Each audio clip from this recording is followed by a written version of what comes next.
Alors, rebonjour Mary, tu as une autre question dont tu dis merci beaucoup.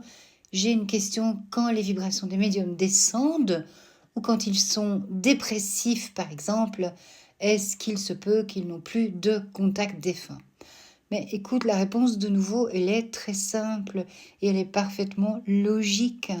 Quand tu travailles pour le monde spirituel, avant de pouvoir monter tes énergies vers le monde spirituel, travailler dans l'amour et en amour pour les autres, aussi bien ceux d'en haut que ceux d'en bas, tu dois d'abord être bien avec toi-même.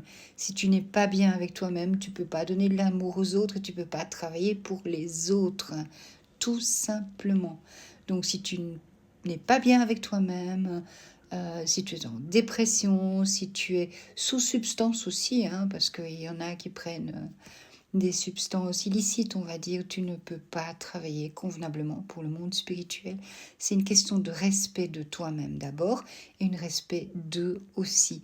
Et le monde spirituel ne va jamais profiter de personnes qui sont en mauvaise santé pour pouvoir faire passer des messages. Donc s'ils sont en dépression et qu'ils ne sont pas bien avec eux-mêmes, et le monde spirituel ne va pas utiliser non plus des personnes qui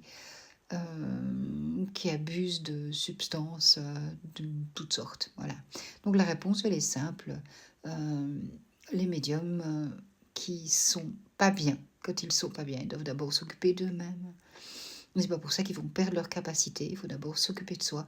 Et enfin, quand on va bien avec soi-même et quand on est en paix avec sa propre âme et qu'on est en équilibre avec soi-même, on peut travailler pour les autres et on peut travailler pour le monde spirituel. Tu vois, la réponse, elle est tout à fait logique. Tout à fait logique.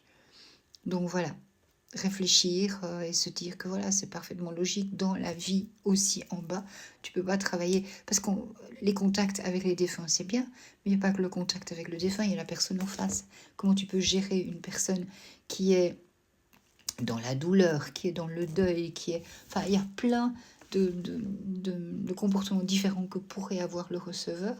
Est-ce que tu arrives à le gérer si tu es en pleine dépression ou si tu es en burn-out? Tu n'arrives pas à gérer ton travail à l'extérieur, comment tu peux gérer ça? Et comment en plus tu peux gérer les contacts avec les défunts? Donc la réponse c'est non.